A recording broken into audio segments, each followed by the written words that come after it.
Yo, yo, yo, welcome to another edition of the Geeky Bros Podcast. I am just Darcy. And this is Big Geek Umar. How you doing today, bro? Oh, I'm doing pretty good. It's Friday. It's raining where I am. That's always sucks, especially when you want to go out and do a little bit more work on the deck in the backyard. And I don't know if it's going to be raining when I go out there, so we'll find out. We shall see. Yeah, it's not raining for me yet, but I think it's coming in my direction. So we'll hopefully I will be able to go for a walk. Because I mean it just started to cool down now and it's no longer 35 degrees. Yeah, I know. Every time in Canada, when it gets hot and then it gets humid, you know what's coming. So, Yeah. And for all of you who have noticed, Tactix is not with us today. He unfortunately has some work to do that was not able to be moved around. But as per usual, the show must go on. And hopefully, while we miss him, we'll see him next week. Uh, Also, for those of you who are new time watching us, who are not watching us live, please click the description. We put timestamps for all of our topics. If there's any one you want to go to in particular, please go ahead and check that out. And also, I would like to say to all the people who commented on our last podcast regarding the Batman versus Cyclops debate. Woo! That was a fiery exchange of ideas and references. So that's what we like to hear. If any of you have any ideas for additional topics that you would want us to cover, or any sort of movies or shows you want us to review, please feel free to leave them in the comments. We do check them, and we will try to incorporate them into our show. So without further ado, Darsh, shall we move to our first topic? yeah. By the way, I'm just reading these comments that you just mentioned. Well, I'm having fun with that. oh yeah, they are fun. So going to our first topic of the evening, we have some updates regarding the production for season 2 of the Netflix anime adaptation of One Piece.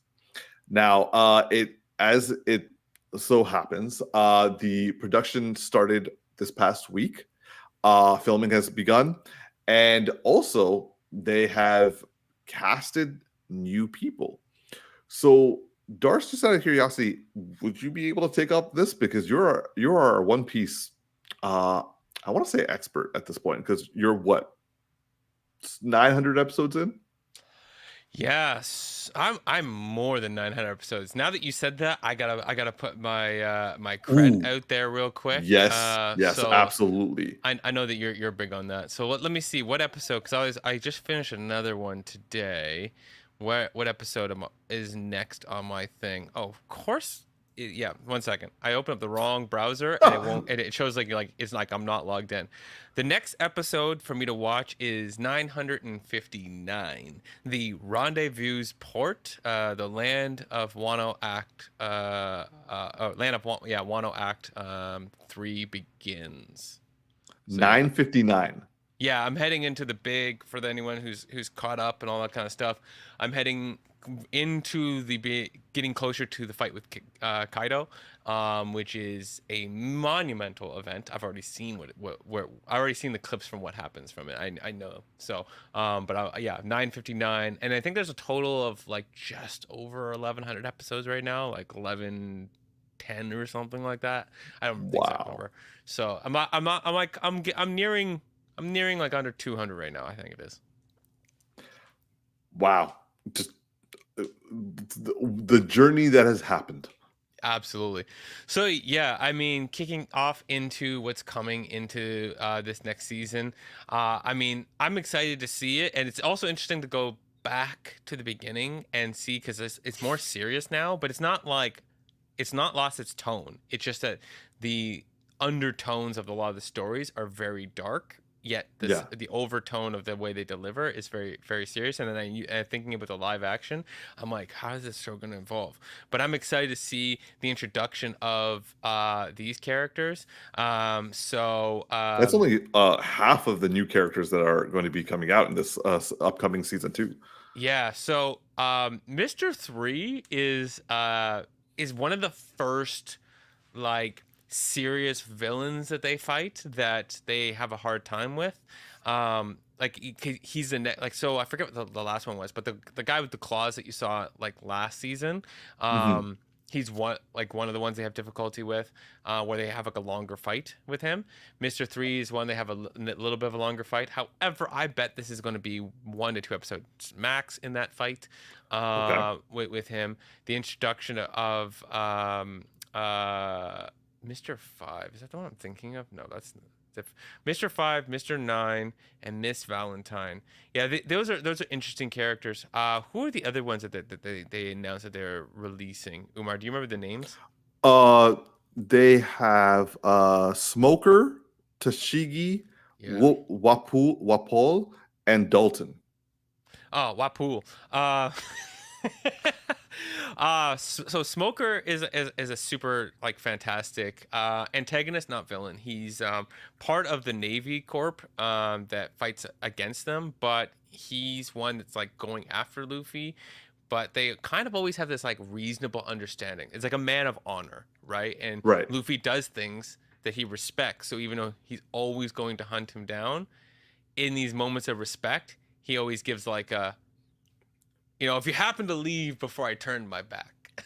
kind of an energy, because it's like and there's been multiple things throughout the story where they've had more than one interaction and they've are on opposing sides, but by the end of it, it's like, I'll give you a day, kind of energy, like good things have happened, but I'll come for you later, kind of thing. And I feel like Right. to the very end of the story, there's gonna be a moment at the very end where they kind of all come together, and I think Smoker's gonna like, I think the Navy's gonna like fall apart, and by the end of that, I think he's gonna have a different view on things.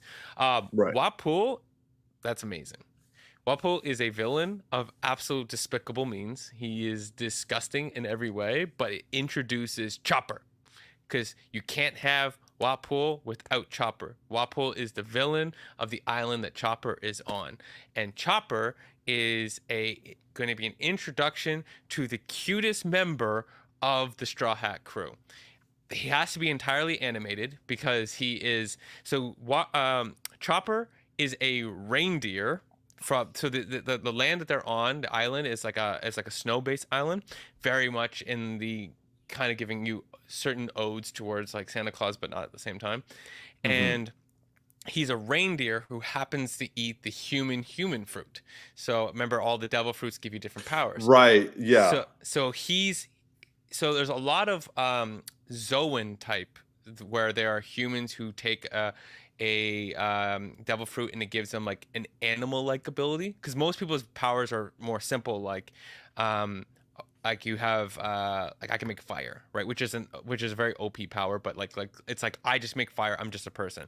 Then you have some that turn them into an animal and they get like these extra strength, but they might also have some extra abilities based off of that animal, so they get this kind of like double whammy type thing.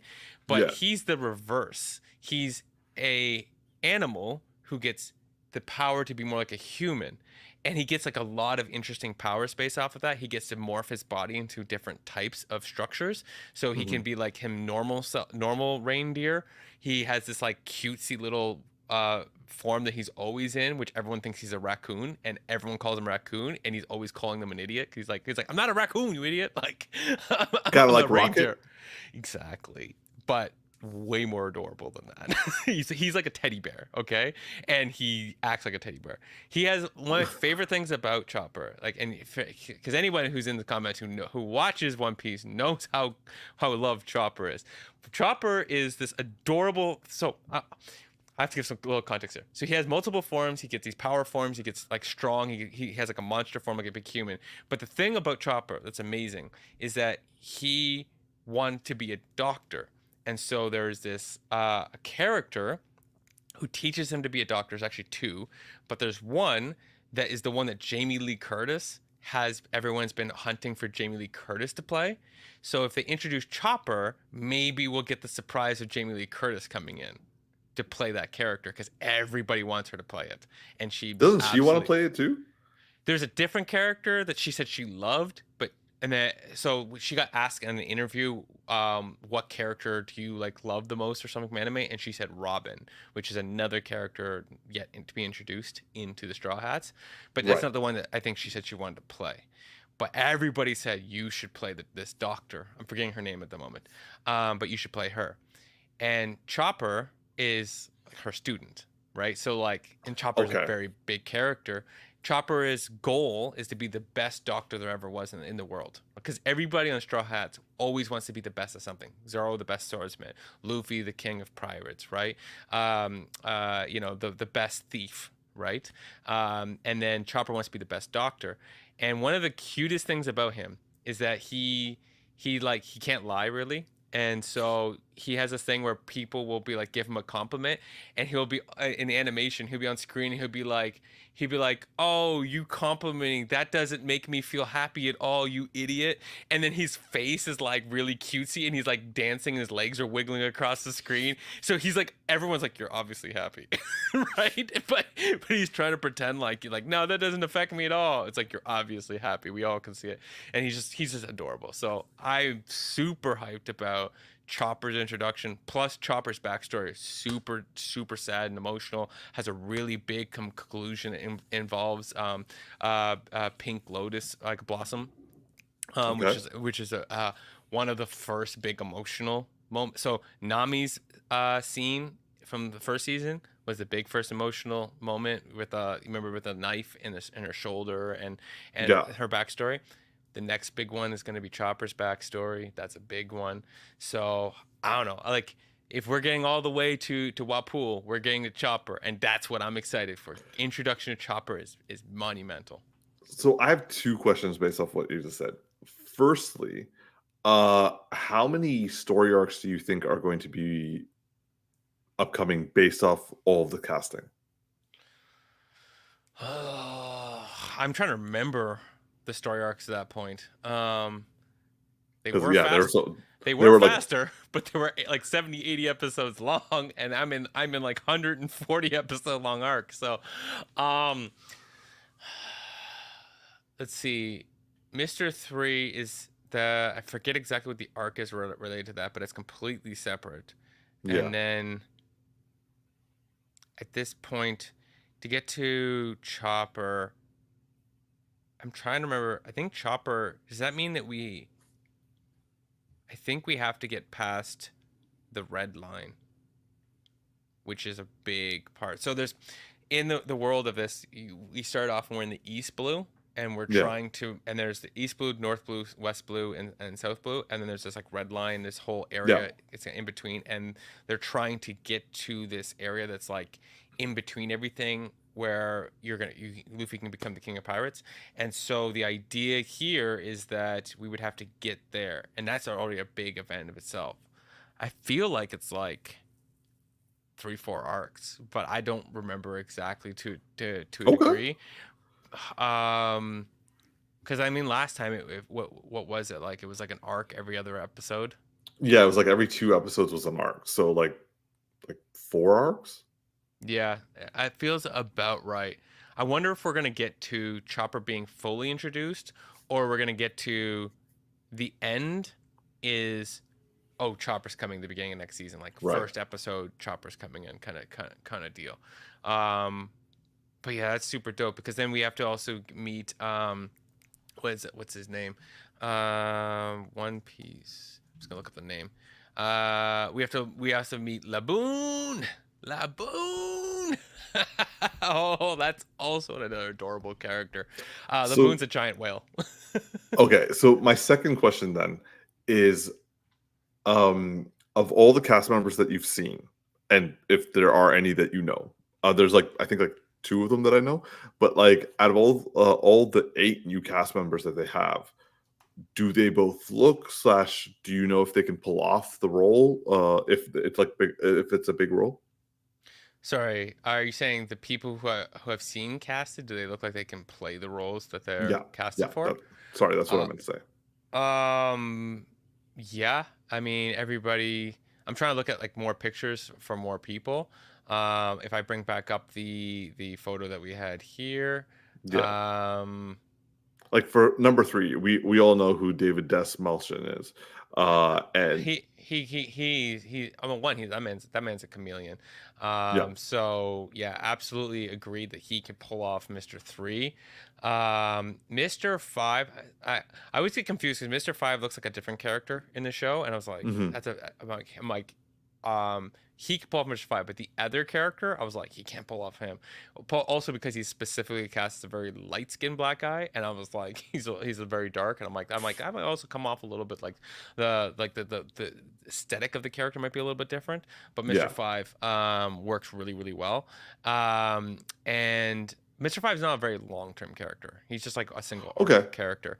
Mr. Three is a single arc that has a resurgence later on, like 6, 7 arcs later. So that actor is actually a big fan of One Piece, and I wouldn't be surprised if he begged to be on it. I was wondering if Mr. Three is a big character or if he's like a stormtrooper that like walks by sort of thing. He feels like a big character in the arc.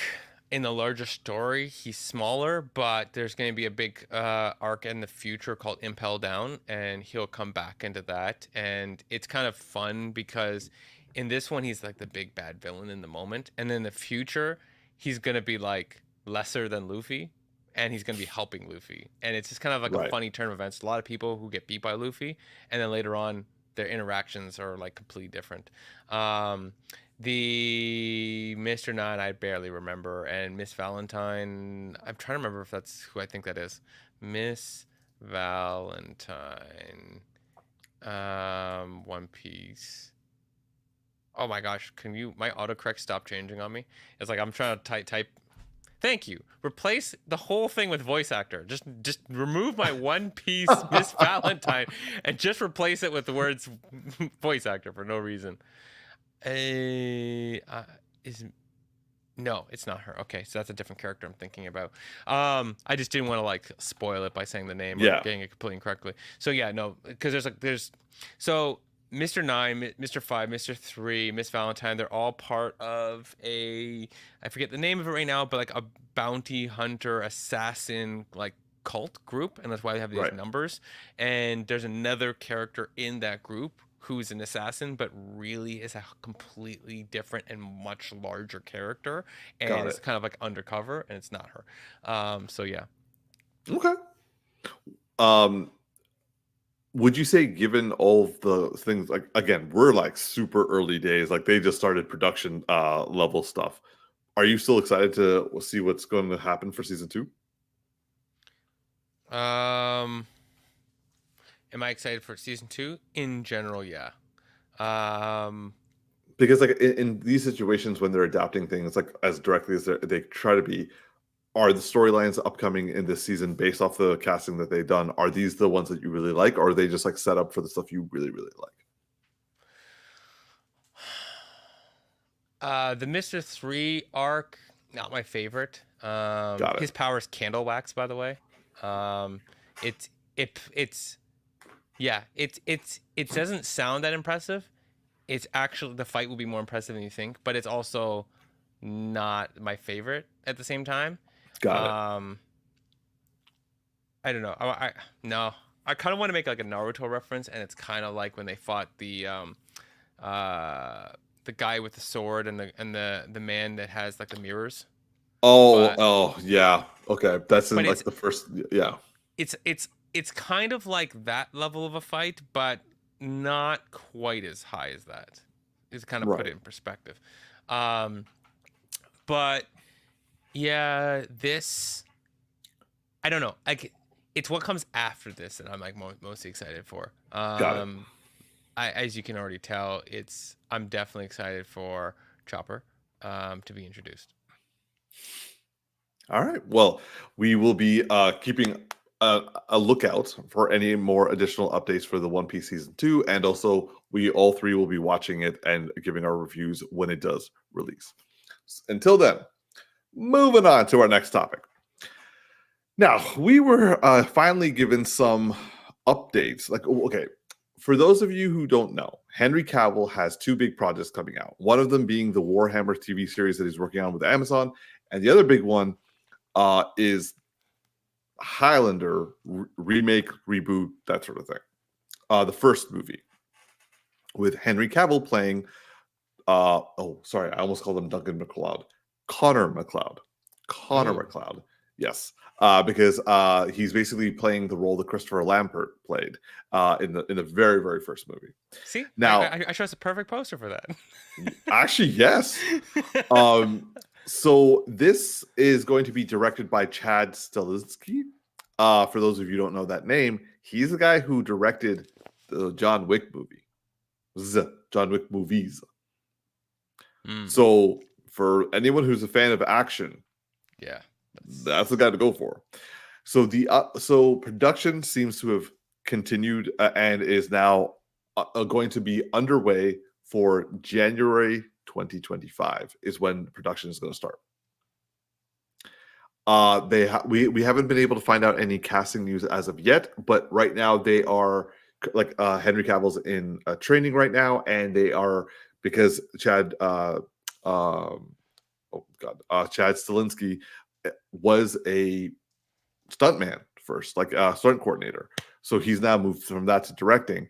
So he's been talking about how the upcoming movie, he's used to gunplay. He's used to that, like multi-layered levels of action, but with multi-different forms of projectiles. He's having to take a step back and is now focusing on sword fights and sword choreography. Now, Henry Cavill, who we all know is no stranger to sword choreography. Ooh, that's dope. That's dope. So yes, our screen is of Henry Cavill on the right, with him dressed as Geralt of Rivia from the Witcher Netflix adaptations. So much potential, so wasted. And then also Christopher Lambert dressed up as Connor McLeod on the left. So as we can see from this, yeah, you put a little bit of hair, like dark hair on him, he gonna be set for this. He's already got the build for it. He don't need to work out too much harder. And he spent 3 seasons doing sword trainings for The Witcher.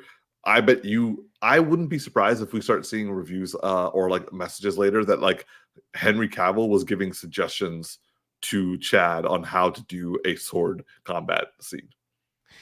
Yeah, I mean, he definitely has the physical training. I think there's also a level. I watched him with his trainer talk about like the preparation like around The Witcher and the way that it works. And so I think his suggestions might not be so much on like technique on the sword. I think it's actually going to be around sustainability of his body in the actual choreography so that he can sustain like what they need to do, because he had to do a lot of that thinking for the sword fighting so he didn't injure himself, because you were filming multiple episodes, you have a lot to do.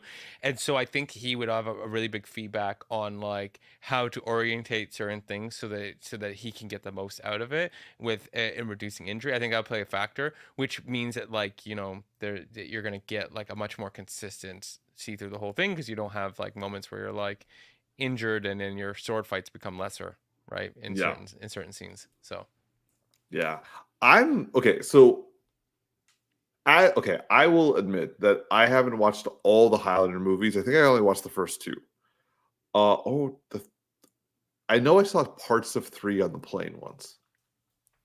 I remember watching the TV show with my mom a lot. I don't remember the movies as much as I watched the TV show with my mom. I watched the entire Highlander TV series with what's his name? Oh my god. Oh, I just forgot his name.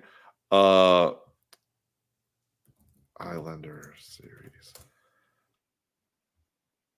Adrian Paul, who played Duncan MacLeod. So like I watched all of those, and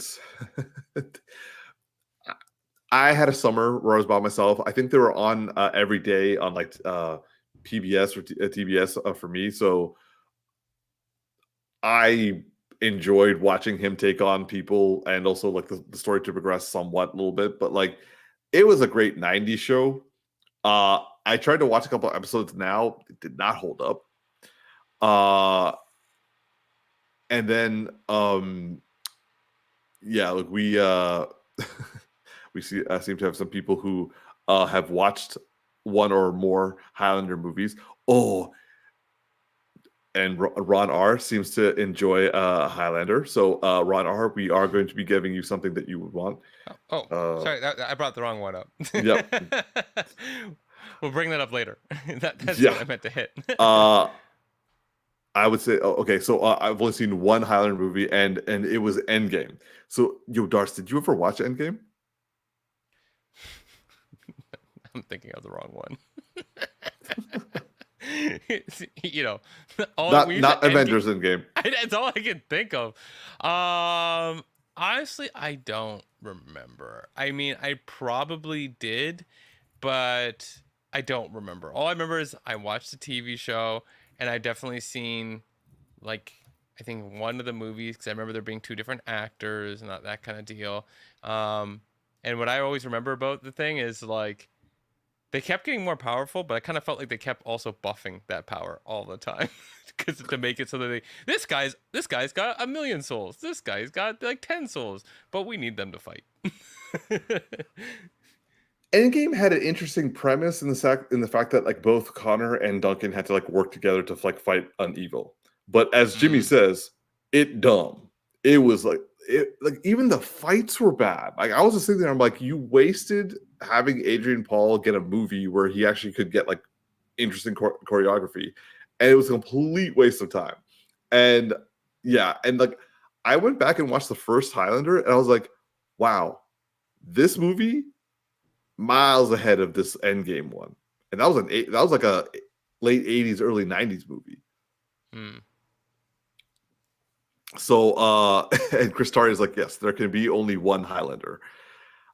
I will say one of the things go on. No, I was gonna say that's Highlander for everybody. That's 90% of what everybody knows about Highlander.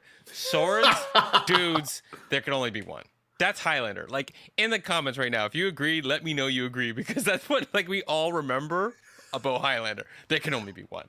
My sister, who has not watched anything to do with Highlander whatsoever, I remember like I asked her a couple of days ago. I was like, oh, we're thinking of including Highlander into the podcast, and she was like, there could be only one Highlander. I'm like, it seems to be. Jimmy puts out Queen. I don't get the reference. the band Queen. Like because like they remember the opening theme song for there you go. Fair. Yeah. I'm also watching clips right now of Highlander in the background as we're talking, just to, like, try to refresh my memory. What's his name from James Bond was a Highlander? Sean Connery. Yeah, I'm like totally random. He was the one who taught him. That's a woman with a really big nose. Sorry, they just randomly clipped into a woman with a giant nose from the show. Anyways, moving on. I don't know what you're watching, but cool. It's clips from Highlander or something, and they just like filmed this woman upside down, and her nose was like half the screen. I was just like, sorry. Moving on. Anyway, so with the upcoming, with Henry Cavill being Connor McLeod, we are really looking forward to seeing what he looks like. We're also really interested to see who is going to be playing the characters in it. There's currently no one. Jimmy says, Chris Starry says, just said to me, Daniel Craig with a question mark. Let's be easy on Daniel Craig, though. Let's be easy on Daniel Craig. Ooh. But it'd be kind of nice to do another James Bond reference. Oh, that he's the one who trains him. Or just somehow thrown into the mix. It's like, hey, we had a Bond before. We have a Bond now. we can't get Henry Cavill to play Bond, so we'll just do it this way. I will say that I would not be opposed to Henry Cavill being trained in the ways of a Highlander by Daniel Craig. That would be kind of cool. Yeah, and then he has to kill Daniel Craig in the end, because just like some reason. He wasn't. No, he doesn't need to kill Daniel Craig because he gets killed by the Kurgan. Depends how they want to write the story, though. You never know. You might want to change things up. Might want to make some. I don't remember the story, bro. All I remember is there can only be one. And I don't care how this thing goes, as long as there can only be one is the rule that they follow. The fighting is awesome. The cinematography is awesome. The rest of the story, just don't make it stupid. That's all I care about. I'm kind of hoping that they're going to bring in elements of the TV series into it, because like the TV series kind of started doing its own mythology based off the original film, and like because they have the Watchers, like they're a secret society of humans who are like watching, like are documenting all the fights between Yeah. all the immortals, and I'm like, yo, that's cool. They also have It's like what's the title for people who like measure history, like like an archaeologist or something like that. It's like a historians. really it's like John Wick, but the Historian Society. Instead of assassins, or just a whole bunch of yo, actually that's a really good point. He could like, they could have their own like currency, be like, okay, they just killed another one, and they're like placing bets. Oh, it'd be funny if they did that, because they did John Wick and they had a whole like world around it. So like, we're just gonna do a John Wick-ish thing here. We're just gonna have all these people, like, you know, when they cut to John Wick and they had the the operator and they're all like pinup women. Yep. And they were like, it's like you have some version of that, and it's all the people watching the Highlanders. And I want them to all place bets, and like that would be really cool. How like people just like have like so much money because they like their families have been like betting on the fights, and some people like lose everything, or some people like get everything, that sort of thing. See, this is what I'm saying. The property has legs. It has nostalgia, but people don't remember it. So there's no real strong. I mean, some people probably do, but most of us probably don't remember enough detail. Well, I don't. So remember enough details that you need to stick to source material. You just have to like stick to the things that we strictly remember, right? There can only be one, and you got to cut their head off. Like, you just got to stick to this, okay? And then the rest of it, just don't make it stupid. Okay. I like Kristari's comment. There can only be one memorable quote. So Darcy, that means you don't remember the rules of the immortals then. Nah, you can break it down for me. The video I was watching, though, was the 11 Rules of Highlander, but I wasn't really listening. I was just watching those clips. I had to pause it because I didn't want another big nose to interrupt us. Oh my god. Anyway, so like the big ones are like the main one is there can only be one immortal. Yeah. Second rule is you can't fight on holy ground. Sorry, you can only be one immortal. Aren't they all immortal until they kill it? That's what I'm saying. Like there can only be one immortal in the end, so therefore they all have to kill each other. Yeah, but aren't they all technically immortal in the process? Like, they're all hundreds of years old. Yeah, something like that along the way. So it's kind of like there can only be one immortal, but if we never actually met each other, we'd all still be immortal. That's where the gathering is involved. Okay.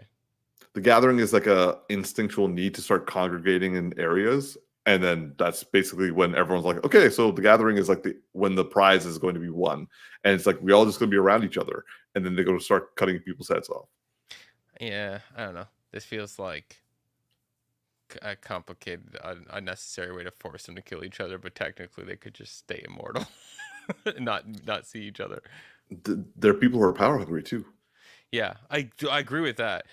I think it would be an interesting thing if it was something to the effect of like, you can live as long as the amount of life that you had and the amount of life somebody else had that you took, like the amount of years that they had left. And so you're accumulating years. Once you've accumulated everybody's, then you're immortal. But until that point, you would actually die at some point. Like, you might have 370 years left, but you're gonna die in 370 years. And so some people are like, I'm good, and then other people are like, I want more. And then you get like an interesting like fight. Like, I only have 5 years left. I'm taking you out.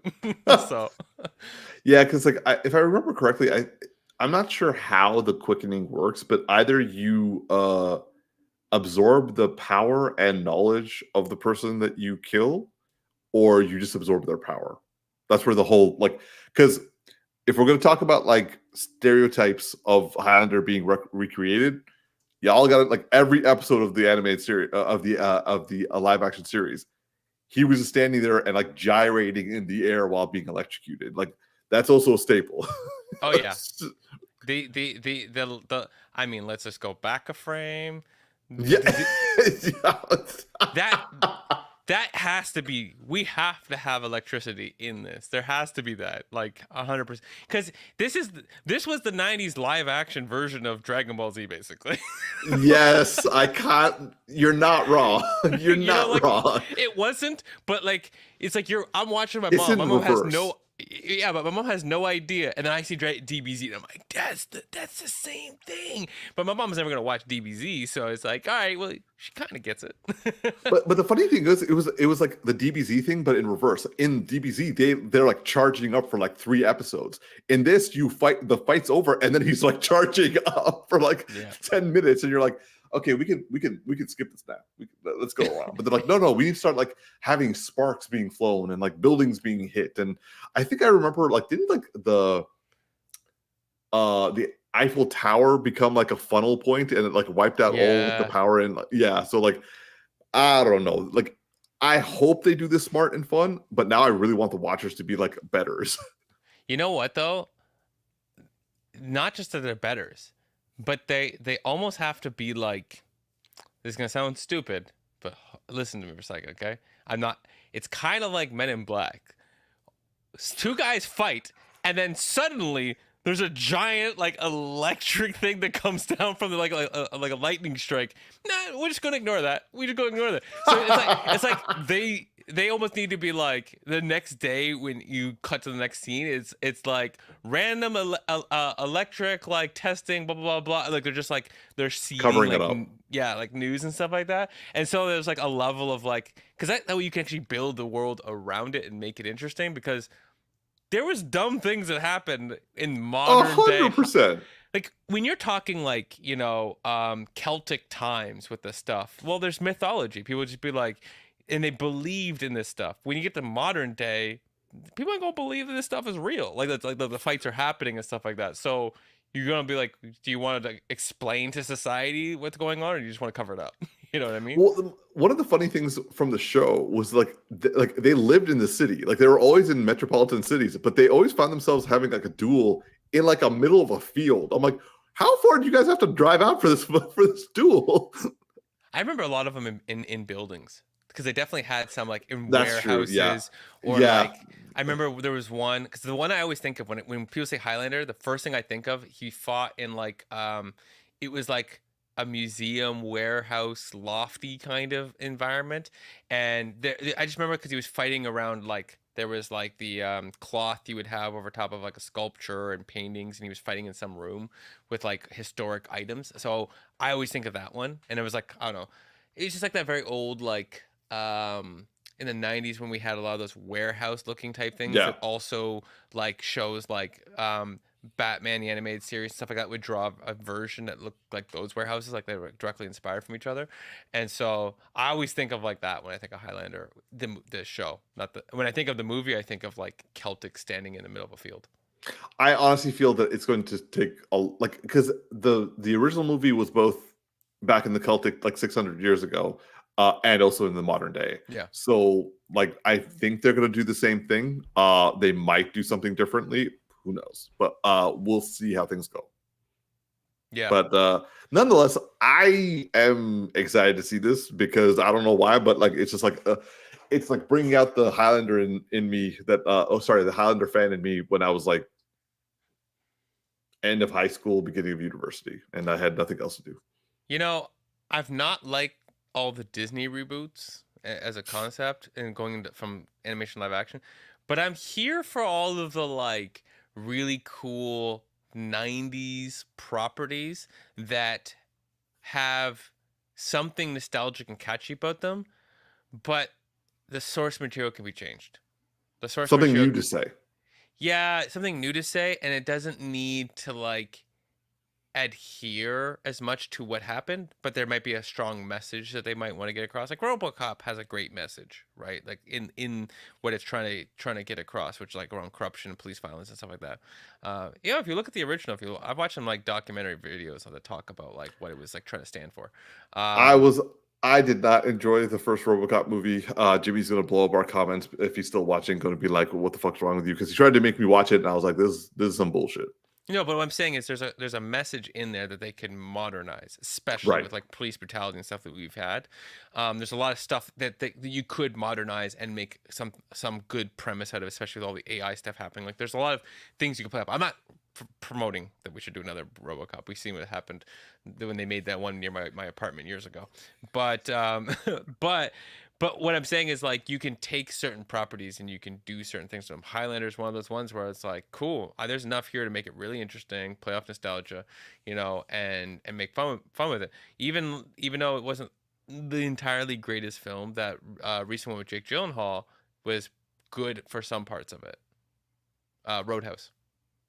Oh, sorry. I was like, Jake Gyllenhaal was in a Highlander movie, but I'm with you now. Yeah, No, I just those old properties, those old movies, yeah. those kind of things you can like you can play with. I'm waiting for Knight Rider to happen. Oh my god! I think they tried. I Yeah, think no, that's they did one, but I just feel like at some point it's gonna happen again because there's so much car culture still. Like I feel like there's just something, but You I mean think with all of us like talking about Fast and the Furious, you don't think that they're going to do Knight I Rider? know. I think I was a harder play. I'm being sarcastic though, because it's a harder play because it's like this. I mean, however, we have such an AI thing. It's like we have an AI car, so like I mean, it's more realistic today. Like it's like, hey Google, drive my car. It's like, but it's like fighting other like it's like fighting Teslas. It's so bad. It's so bad. Now someone needs to watch this, go make a YouTube short and call That's it a day. yeah, exactly. Yeah. So Ron R saying, granted, Highlander is nostalgic for me, but I only watched it when I was a kid, so none of the newer things. LOL. You didn't miss anything. Trust Jimmy and I. You don't need that. And also, Ron R says, "Oh wow, Knight Rider." So yeah. I feel that Knight Rider definitely is going to get its comeuppance, and we're all going to be like, cool. Yeah, if somebody makes an amazing Knight Rider that becomes like an unbelievable series, but I think you have to like just rename it. I don't think the naming works very well. No, I'm so used to hearing Knight Rider and knowing what it means, but I was like, wait, hold on 1 second. Oh, Because it's also, when I think of it, I always think about it being nighttime, but it's actually not spelt that way. And so now you gotta think it's like he's a knight, and you're like, okay, that already ain't selling in 2025. Like, it needs to be like nighttime Knight Rider. It's not, it's not Dark Knight, where like at least that made sense, and that's also still not 2025. Like the naming. Yeah. So. Yeah, I know. I took that on a spin, but I'm all about the nostalgia. Like, you know what, Umar, for our future podcast, let's come up with a couple other 90s nostalgic shows. remakes. Yeah, they have some legs. Okay, so this also goes to our audience. Is there any 90s, late 80s, but let's say 90s shows or movies that you think would make a great modern day remake with something new to say, something worth bringing back the nostalgia, and also something fun for us to watch in the modern day? Yeah. So leave us a comment, let us know. We're going to think of it, and we're definitely going to bring it to our future podcast. Ron R came out swinging. Spawn. Okay, don't even get me started, because the creator, Stephen McFarlane. No. Yeah. Yeah. Okay. Yeah. Sorry, I'm thinking of that, and then I'm also thinking of is that Family Guy? Yeah, I know. So sorry, I'm gonna just. But anyways, the creator of Spawn has been working on a movie of that. Todd McFarlane. Yeah. See that. You're close. I was close. But anyways, he's been working on it for like 10 years. That ain't coming out, and he owns the rights. So like, I want Spawn. I loved the movie Spawn, and I still think it's a good film, even though that last final fight CGI is hilarious to watch. Now it did not age. It looks like you gave a kid an assignment and he wasn't really supposed to put together a movie, but he decided to like take flames and like a character and just slap it together with like, you know, a Windows Movie Maker. Like it's bad, but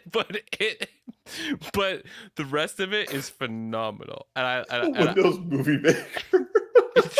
Trust me, Umar. Look a clip after No, this. I remember. I remember. It's like the way the flames are moving in like different directions, and he's just like he's hovering through it like he's like Silver Surfer. Like it's hilarious. Oh, but I love that. So I want to Spawn, but trust me, that ain't happened. Todd McFarlane has been working on that for so long that he gonna pass it down to his kids to work on that. So. unfortunately. So yeah. Any other ideas? Feel free to let us know. Until then, moving on to our next topic. Now, aside from talking about this, this week's episode of The Boys season 4, we're going to give our thoughts of season 4, except for the one that just came. So, like, spoilers if you haven't watched the first, I want to say 4 episodes? 5. Yeah. We're going to be talking about the first, like, 5 episodes, but we won't be talking about 6. And we have 2 more episodes to come, so, like, we definitely are going to be circling back for a full season review and also season finale review. Okay, so Darce, I'm going to start with you on this one, bro. Unless you want me to go first. No, you can go first because I'm still trying to keep episode 6 in my brain. So I need you to jog me back into episode 5. Okay, so episode 5 was the farm episode. No, yeah, that's all I needed. Yeah, that was you go. That was a whole episode of farming. Oh Farmville. But now, so we were able to get the beloved Stan Edgar / Giancarlo Esposito's reprise. Yeah. We're hoping that we'll get more episodes of him in the future. Like, this man has so many IPs. He's like jumping around. This, like, good for him for having a massive career spike. But Darcy, what have you been thinking of the first 5 episodes? And also, what are the things that you've been enjoying? What are the things that you have been that's been like scaring you / traumatizing you? And thirdly, what have you not been liking? Let me start with the last one. Okay. There's nothing I haven't liked about this show. Okay. I know some people have been like, oh, this season's so bad. Only because they found out that they've been watching a show about themselves and didn't realize it the whole damn time. And I'm like, this show is also, like, people have said, oh, the alt-right, they realize it's been about them the whole time. This show isn't just been about the alt-right. The show's been about every bit of corruption. They've been coming after liberal, like the left as well.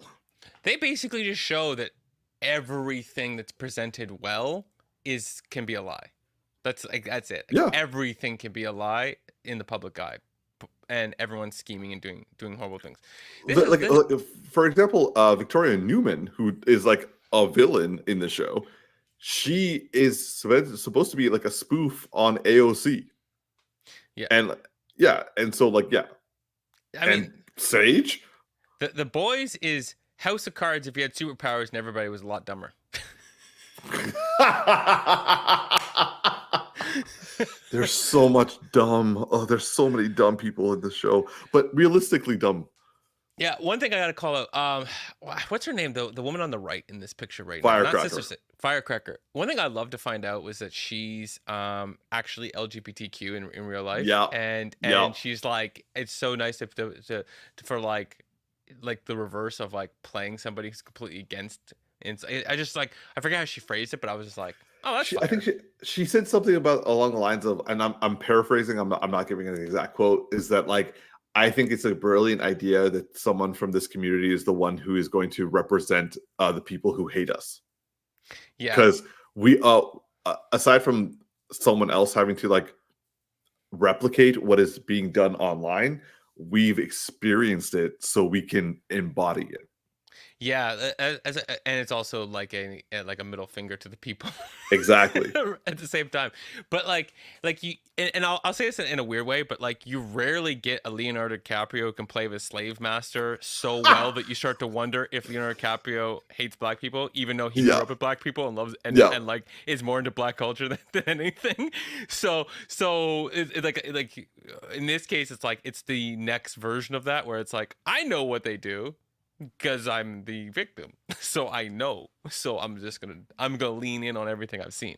I love that fact. But so your first question was what hasn't been going well? Nothing. Got it. What What's traumatized you? episode 4? Yeah, it was episode 4. 4. Homelander going home. Oh yes, episode 4. Yeah. Yeah. When Homelander goes That back, didn't traumatize me. I got questions for you. I got traumatized by 6. Yeah, but we're not talking about that one right now. I'm just saying that it exists and that it traumatized me. That's all I'm going to say. I told my partner, and I can only give her like what, because like we're like midway through season 2, so I can't like tell her stuff because like I don't want her to stop watching. So like I was trying to have this conversation ignoring episode 6 altogether, but episode 6 is 4 plus 2.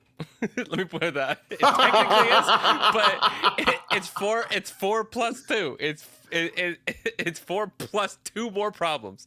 I will 100% agree and support that statement.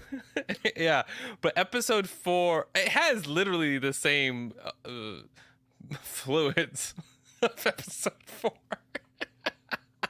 So episode 4 involves Homelander going back home to see the people who have done him Raised wrong. him. Yeah, raised.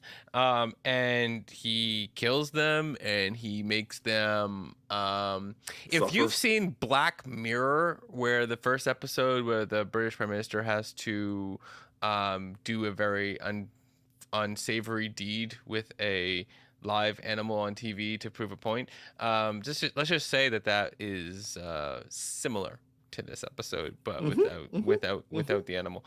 And so it's a very very tough episode to see, but I will say this show does not miss because it knows its identity and knows what it's doing. And what I love is that this show also isn't following the comics, because at some point at the end of season 1, all of us got curious and we accidentally hit something on Google and accidentally tripped over the finale of the comic, and we're not going there. And so that makes it really interesting to be like, where is this going? And one of the best parts of this show, and I have to say, like, when you start the show, you're waiting for Homelander to go down. Yeah. But at this point of the show, Homelander's kind of my favorite character, and I hate him. There's nothing I like about him, but the actor is doing such an amazing job with this character. We were talking about this before the podcast. You don't empathize, you don't sympathize with Homelander, but you understand him. He is a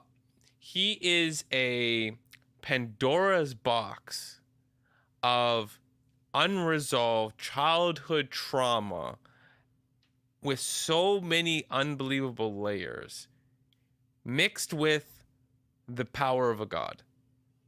And Power of Superman. He is, yeah. Well, in this point, I mean, it's kind of But the reason why I say that is because Superman is like a superhuman sort of thing. But the difference is Homelander takes it one step forward where he believes he's like a god, which technically speaking, if we're going into mythology, is essentially how the gods with lower G existed. So I'm not saying I'm disagreeing with you. I just like it's another layer of psychosis / trauma / like fragile ego all mixed into one, and it's fascinating. Yeah, well, I agree with that, but what I'm more getting at was the point of just being like, he's such a traumatic individual with an omnipotent power over things, and that he can walk in any room and he he can make any decision he wants with everybody's life, and nobody in that room can do anything about it. And Yeah. so he has that lower G level. And so and it's the actor is so phenomenal that like we heard Anthony Starr. Anthony Oh. Starr. So it's so good that like I was saying that like one of the things about his acting is that when he's having his fidgetingness, like he's fidgeting and he's frustrated and he's gonna Facial tics. He feels like, for anybody who's ever been bullied when they were in elementary school or high school, but I'm gonna go to elementary school because there's like a layer of emotional aspect of this. If you were ever bullied and made fun of, and you had that feeling where you were embarrassed and sad and wanted to cry and didn't want to embarrass yourself further and were angry and wanted to hurt everybody and yet at the same time wanted everyone to like you, and you felt all these like unbelievable emotions all at the same time, he looks like that in an adult body with the power of omnipotence, and he's trying to decide what to do with it. It's like when you're that kid and you're like, I want to hurt everybody right now, but you're not really thinking of the consequences of hurting them. He knows the consequence, and he's still thinking that way. And it's like, it's so, his facial expressions do such good justice to it. And we learned that in episode 4, it was written slightly differently, and he was supposed to just kind of go in and like slaughter everybody. And he's like, no, I'm going home. I would be more conflicted because the actor, Anthony Starr, because I would be more conflicted about my feelings and like whatnot, and I forget all the words he said about it, but he improved that scene to be even more hard to watch because it made it so much more relatable and almost sympathetic. Almost. Because you feel for him. He's talking about how like this. He's like, you remember that he's talking this one scene to the one scientist that's basically raising him, and he's saying, you remember that time that you had me in here and you were experimenting on me to see how much like fire I could withstand, and you kept burning me over and over again? Well, that unbelievably hurt, and I was crying, but you wouldn't know because my tears were being evaporated so quickly, right? It's like that's you sympathize with that, like you sympathize for him, but you don't necessarily. But then you understand why he put him in the oven and said, you experience it, right? Yeah. Like, you don't necessarily agree with it.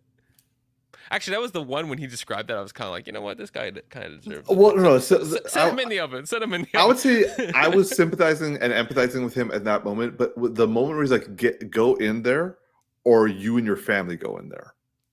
Yeah, the family part is definitely unnecessary. I was just kind of, there was like the one kill he got where I was like, all right, send him in. I'm not even gonna argue. Like after that long description, I was like, I get it. They were just doing their job. Yeah, he's still a child. Oh yeah, when they said that, I was like, ooh, you don't want to use the Nazi defense on this one. You don't tell somebody, hey, your childhood trauma where we burned you over and over again, it was just a job. Like, oh yeah, so this horrible experience for me was just like Tuesday afternoon. You're gonna go home and watch a movie with your kids, like, but I'm gonna stay in the oven. Like, that's not the reasoning that the other person's gonna accept. Yeah. Right. Like, you could maybe you could have said all my kids were gonna die and I had to do this to you, kind of thing. Maybe he would have accepted that. Yeah. But not probably would have killed the kids. Yeah, just so many. Anyways, this show for me does not miss. I can't wait to see where it finishes. I know that next season's the end of it, and as much as that's a sad note, I actually am glad, because I am tired of shows stretching themselves beyond their story, and I'd rather them have a plan, have an exit, and finish on a high, because we've had a few shows, you know, Breaking Bad, or what was that one that was Jason Bateman's show on Netflix? Ozark? Ozark, yeah, they've had phenomenal endings, and I think this show is well poised and setting itself up for a phenomenal ending, and I want it to have that phenomenal ending, and I don't want it to stretch itself past that point. I hear that. Just to have an extra season, because there's only so far you can take these things, and these actors can only do it so long, and Yeah. Anthony Starr can only do this so long before he becomes Homelander. So like like give the man a chance to have a life after. So yeah, I'm loving it, and I look forward to seeing the rest of it. And I don't really look forward to us talking about episode 6, but there are aspects in that I still do want to talk about. we can. I feel that we can like bypass it when we. I just feel that it's enough just to say that it traumatized us and just leave it at that. I will talk about the racism in that episode, though. Do you want to talk about it now, or do you want to talk about that later? Yeah, let's talk about it now then. Okay. You how about you set it up? I'll give my review of the season, and then we'll come back to that. So for me, I'll say that the only negative I had has kind of no longer become a negative for me because the result of it was hilarious. When I was watching the first few episodes when they first got released, I did feel the first like 2-3 episodes were a bit heavier handed than the show has been in the past. I liked it when it was a little bit more subtle, when it made references, it made points, it kind of made a clear statement of what it was being satirical about and what it was making fun about and what it was referencing when it came to our society. I felt that the first few episodes of this season kind of were heavy-handed. However, as Darcy brought up earlier, this has resulted in the alt-right and a whole bunch of internet trolls finding out that they were the ones being targeted, even though it wasn't just them. But that's when they picked up on the fact that Anthony Starr's Homelander was not the hero of this series, and that also Vought and all the super people are pretty bad. So now I don't care so much. I think now that I think about it, it probably was purposely done because Anthony Starr has been complaining that fans of the show have been coming up to him saying how much they support him, not like support Homelander, and also that like they believe he's the hero of the series. And he's like, what the F? It's like, what are you watching? Yes. It's like So- he at one point probably like, am I that bad of an actor? Yeah. Or am I that good of an actor that I'm like, am I bringing people to the wrong side by playing the villain? Yeah, we're gonna need to fix this, guys. We're gonna need to fix this. I don't know what's going on here. Write it less smart. Anyway, I will say that episode 4 is still my favorite episode of the season. If Anthony Starr doesn't even get an Emmy nomination for that episode, it is a crime. He was exquisite in every aspect. Sorry, I gotta interrupt on this. Just imagine this. We're at the Emmys. They're just going, this person for this episode, this person this episode. They showed what clip are they showing? Him coming out of the elevator before it's like because you know how you usually show like one of the most dramatic parts. They're just gonna show his face for like a couple of seconds and call it a day because they're gonna be like, I bet you they're gonna be like, we have like 10-second clips for everybody. They're like, we have to shorten these clips down because we can't show a full 10 seconds of this this scene. Like it's what part? It's like it's not made for a live audience. No, it's not.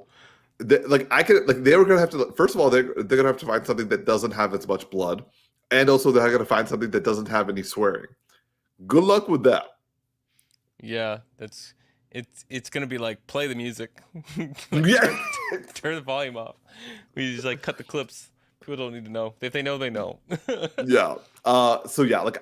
Anthony Starr is by far the shining example. I remember when we first started talking about season 4, Darcy, you said in a previous podcast that you are more focused on the villains, and you said it in this episode too. Like that is where your focus is. To be honest, I was a little bit like I don't know about that when we first started talking about it. I'm 100% with you now. Like, Yeah. aside from Huey and MM, I honestly have lost a little bit of interest with the rest. Frenchie, I honestly couldn't care less about. Kamiko, I think had an interesting blip of like Yeah. basically all of them are having like I just love Kamiko.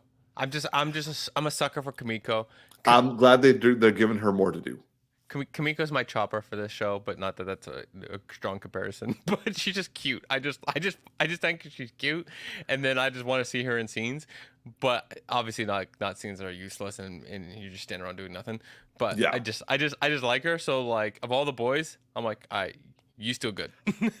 Honestly, for me, I would say that I was a little bit bored with Huey for the first part of the season, but when it came to his stuff with his dad and also No. and episode 6, I'm like, no, he came back swinging. He came back swinging.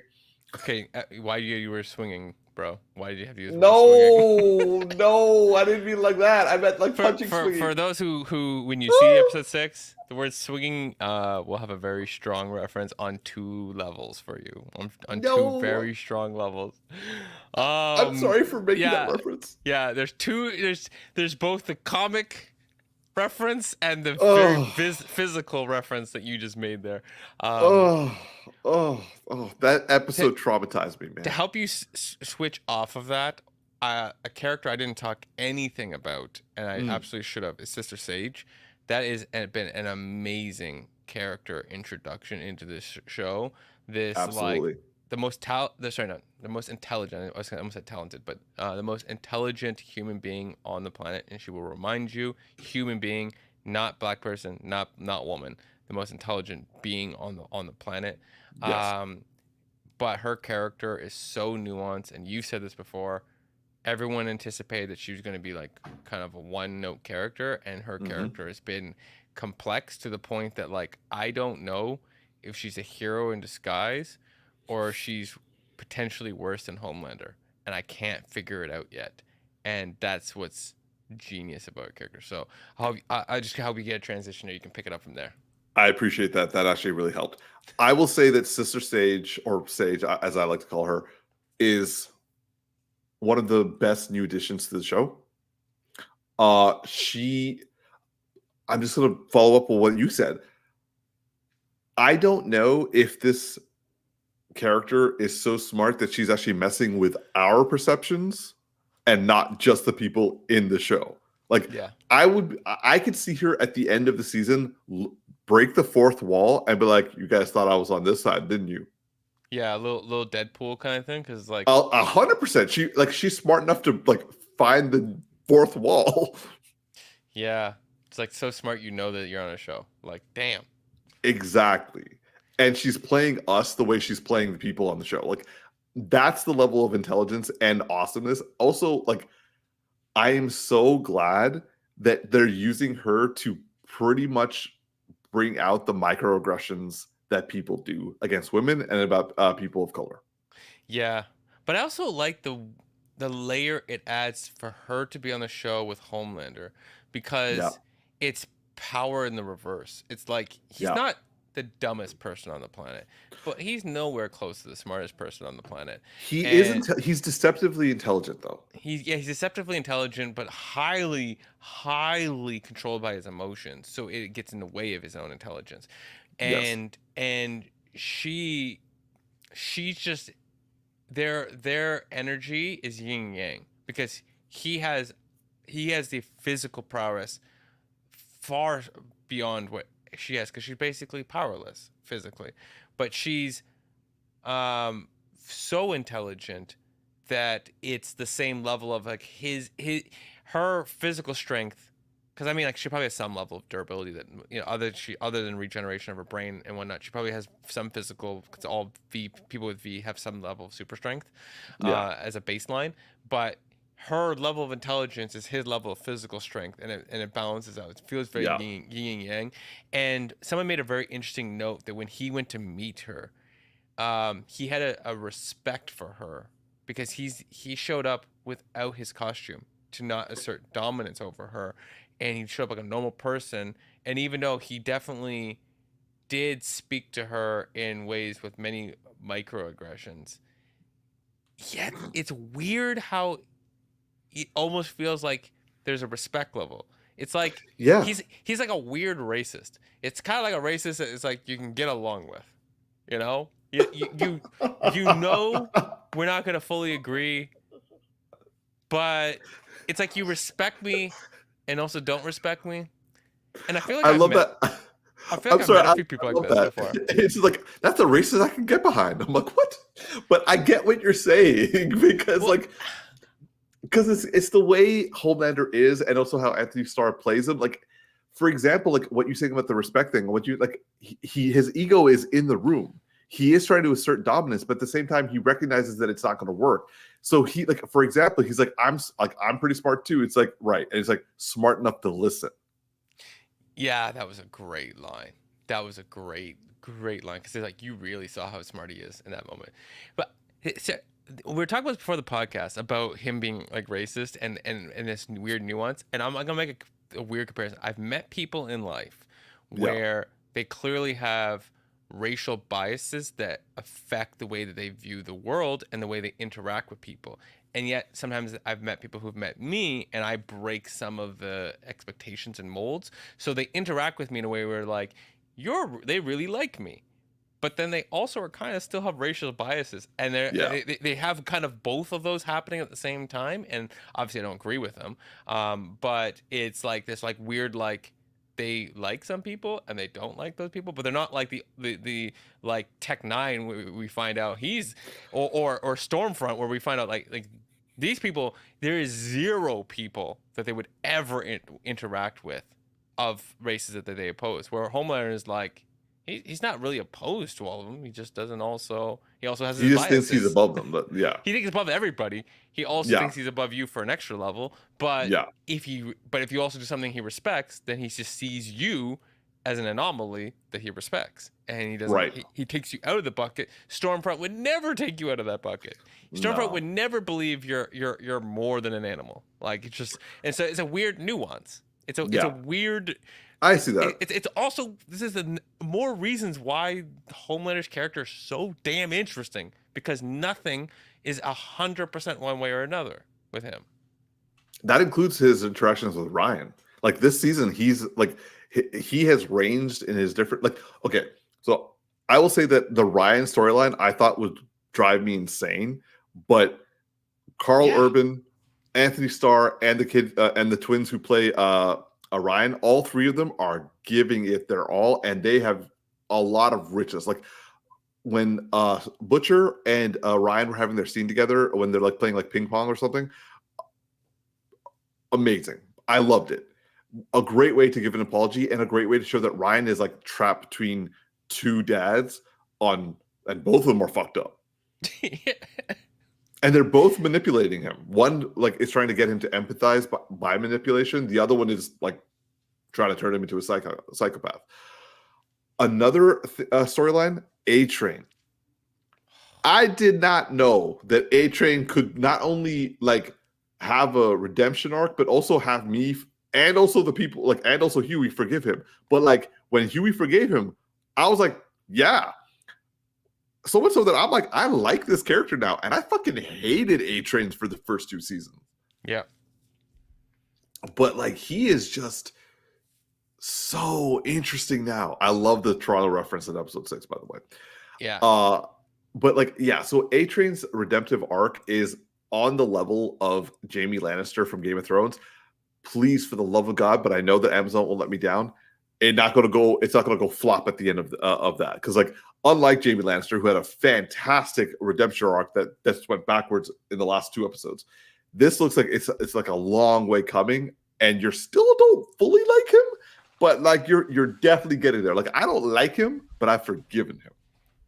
Yeah, I'm gonna tell the audience what I was saying before the podcast. I had a couple of theories as to like things that could happen with A-Train. I'm not gonna say all of them because some of them are weaker than others, but obviously. As A-Train continues to be more likable and more like a hero, might actually turn into a hero and have a heroic moment. I have 2 things that I kind of want to have happen, and like one goes into the other. One, his heroic moment involves him standing up to Homelander in a public setting, Yeah. forcing Homelander to kill him, which is a big moment that turns the tide of whatever's kind of happening. Maybe it messes up or goes hand in hand with Sister Sage's plans. And two, the way he kills him should be a reference to Invincible when oh my gosh, what's his name? Red Blur. Red Blur. When Red Blur fought Omni-Man. Yeah, Omni-Man. In the first episode. Yeah, when Omni-Man kills Red Blur. It's another Amazon show where it's superheroes and people get everything destroyed. So I feel like there's just so much opportunity to have the exact same death. That would be dope. Because they're the exact same characters. Yeah, but they're exact same characters. I just think that's if they're gonna kill A-Train and Homelander's gonna do it, that would be a massive missed opportunity if they didn't do it the exact same way. That would be dope. Because then you could be people will be like, let's say there's someone who's watched The Boys who's never watched Invincible, and then people are hyping how, oh my god, I can't believe you did the same thing. That could just bring people to Invincible, and Amazon would just be milking it, you know. Also, another point towards what you're saying, Darcy, that was in the first episode of Invincible. So you're making a reference at the very beginning of something that people would want to like check out and then get hooked on a whole new show. Yeah, absolutely. Or traumatized by a whole new show. Exactly. Continue the trauma. Yeah. Can you imagine that was the ad campaign that Amazon ran? It's like, continue the trauma, watch Invincible. Like, it's just... yeah, that actually is a slogan that needs a little bit of rewording, but definitely is accurate. Yeah, no, it doesn't. It's perfect. But yeah, so I will say finally that like A-Train, Sage, Firecracker, like great new addition. I wouldn't say she's like super standout-ish, but like enough that I mean, she definitely stood out in this last episode. Oh my, that finish! I wasn't ready for that. I was like, first off, I'm like, how did she find this information out? How did she know? And second of all, wow, I couldn't see it, yo. This episode 6 of season 4 was the first episode of The Boys that I actually had to look away and did not have to like come back to and rewind. I was like, no, I'm good to miss this. I think it's over. No, it's not. Oh god, okay. Yeah, it just gets worse. The very end of it was like, it's just so sad. It's just so sad. Oh my god, it was atrocious. Anyway, so yes, season 4 of The Boys, Huey, Homelander, Kimiko, Rod, Train, and Sister Sage are like top-notch stuff. Even Simon Pegg came in for a good, solid episode. Yeah, he really, I was gonna say, killed it. He did. Accurate choice of words.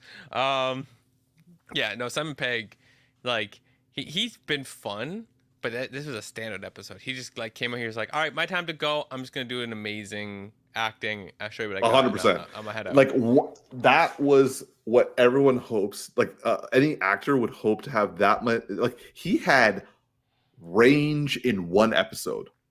Yeah, like so many different parts. He had humor, scary, like slash horror, really sad, really empathetic, dramatic, all of it. Like you could not have given him a better script for his final episode. So if story had allowed for that episode to have aired before Homelander's going home episode, I think people would talk about that scene quite a bit. I agree. I completely agree. But it was a small part. But I mean, so is but same probably amount of time as the Homelander part. So yeah, I think it would have got a little bit more shine. But yeah, because it was. I think he had nearly as much range, but maybe not as much nuance as the Homelander scene. Plus, I mean, the Homelander character's in every episode, and Simon Pegg's character has been in like 10 to 15% of the whole show. 20, let's say.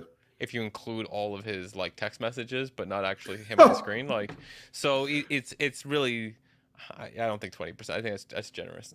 So yeah, like I definitely think, it was a great showing.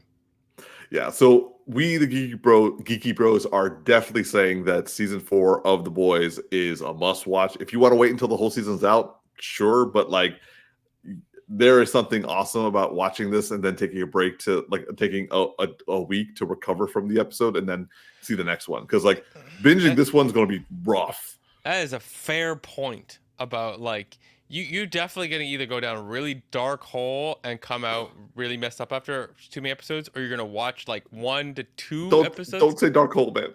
I heard it after I said it. But you're gonna have like you're gonna watch like 1 or 2 episodes. You're gonna be like, you're gonna need to come up for air and then go back. Yeah. There's almost nothing 100%. I can say that doesn't make a weird reference into that show. I know, that's the scary part, because I was even trying to think of something and I'm like, no, I can't do it. Yeah. Okay. Anyway, moving on to our final topic. Okay, so getting ourselves out of that situation or mindset. So there is a new rumor for the upcoming MCU Avengers 5 film. Now, as we all know, Avengers 5 has hit several snags. It does not have a director. It no longer has a main villain. And also there doesn't seem to be any movement happening with Phase 5. There's also one more problem. It may not have an audience. Darcy, you are so angry with Disney and MCU right now. I'm just not there. Like it's they just know how to screw it up. Well, then this rumor, if true, or this alleged situation that has happened, probably is going to be I wouldn't say the final nail, but definitely going to add nails to this coffin for you. Okay, what is it, Umar? So, it has been alleged that the Russo brothers have put them. Now, the Russo brothers are the directors of Captain America: Winter Soldier, Captain America: Civil War, Avengers: Infinity War, Avengers: Endgame. Yes, all the good movies. Got it. Or I would say the top 4 out of 5 MCU films. So pretty much all the good movies. Go on. the best movies. Yeah, you know what I'm saying, okay? So it has been reported that with the Avengers 5 film no longer having a director, the Russo brothers came to Marvel and said that they offered to be the directors for Avengers 5. And Marvel rejected. This is a bad start.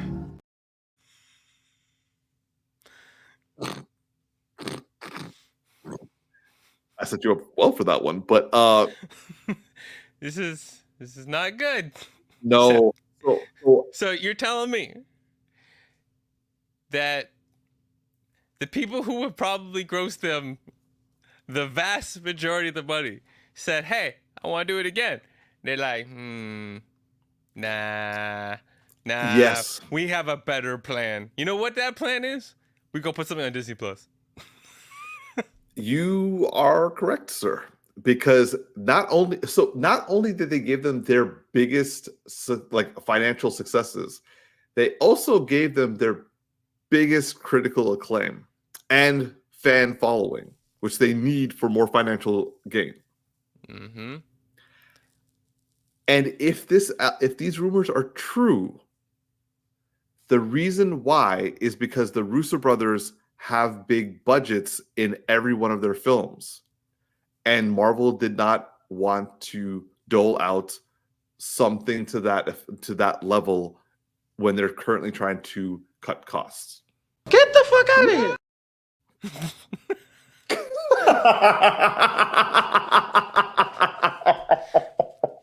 That scared me. Umar, I'm just looking ways to express myself without saying it out loud. That's fair. I knew this news would piss you off. I gave you a heads up that it would suck, but yeah. I am not happy about this. I am really hoping, and I mean really, really hoping, that this is just a rumor and that none of this happened. Yeah. At this point, though, I believe it.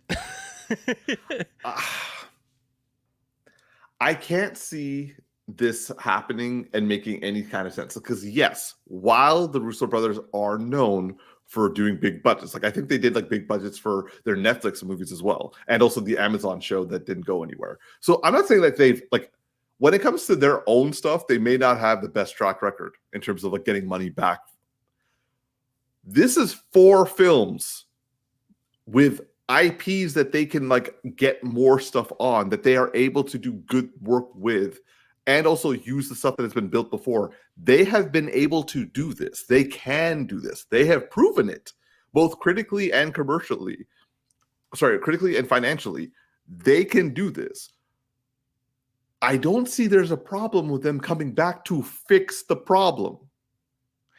So let me just look at some numbers here, okay? Okay. So Endgame made worldwide $2.79 billion. Its filming budget was $356 million. And if you assume that marketing was double, just like for easy it had math, to be. right? It had to be.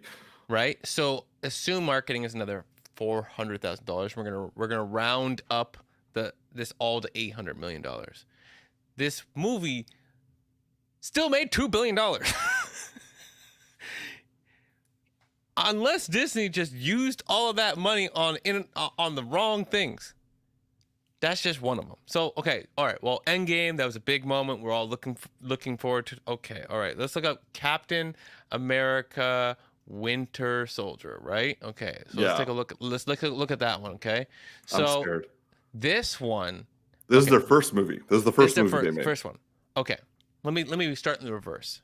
Okay. Their budget, $170 million. Okay, let's round that to 2, and then let's double it for marketing. Okay. 400. So $400 million. This movie worldwide brought in $714 million.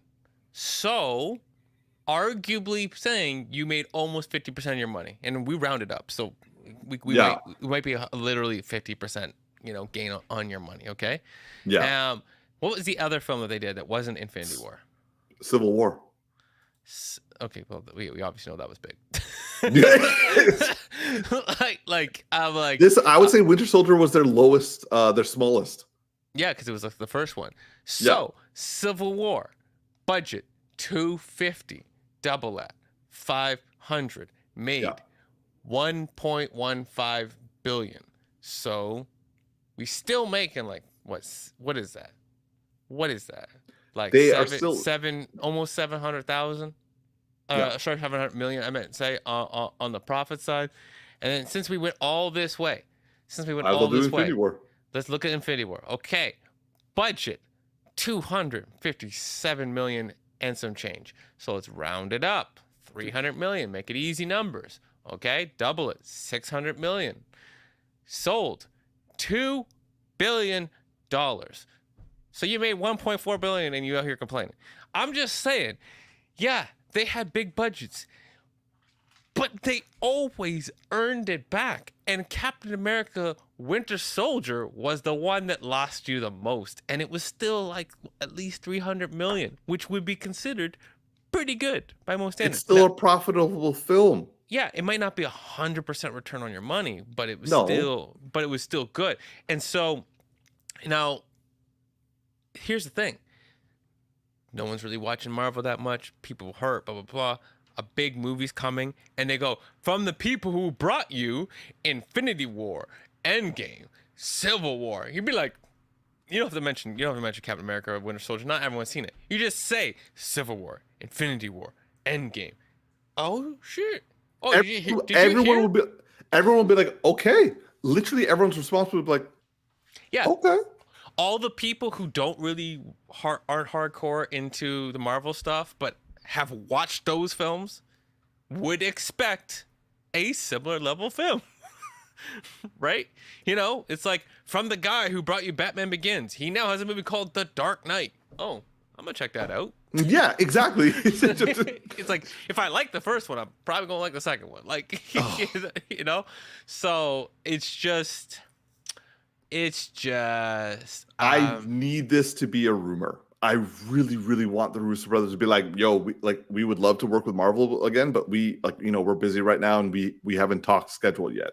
Something like that, because I can't have this be true. I need the Marvel PR team out here to be Pull it back, baby. Pull it back. That's my last one. Yes, I saw that coming, but yes. they need to get this corralled. Now it's one thing if the Russo brothers didn't offer, they weren't interested, it's not what they're doing, and someone just making this up. Okay, fine, whatever. But if they did, and they had a plan, now I could understand. I don't agree, but I could understand they had a plan to do this film.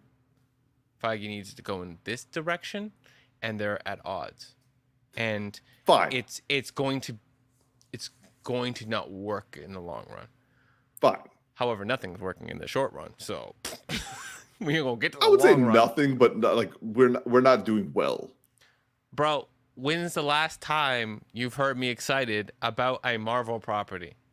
Yeah, it's been a while. Sorry, no. When's the last time you heard me happy at the end of it? Is what I'm getting at. It's been a while. I don't remember. Spider-Man. It's been a while. When did Spider-Man come out? Hold on. Okay. CU phase 4. Because like Loki season 2. Fair.